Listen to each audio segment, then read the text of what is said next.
Guys, have you ever wondered why Jesus was sleeping in the boat? As you guys see right here. So actually, the reason was why Jesus was sleeping on the boat is because he was telling us to be calm in our storms. So in Philippians 4 verse 6, it actually says, "Do not be anxious about everything, but in every situation, by prayer and what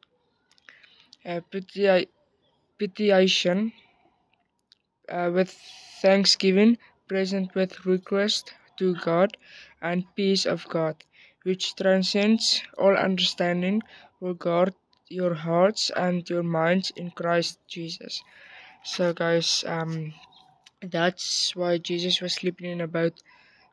So he was telling us to be calm and not to be anxious.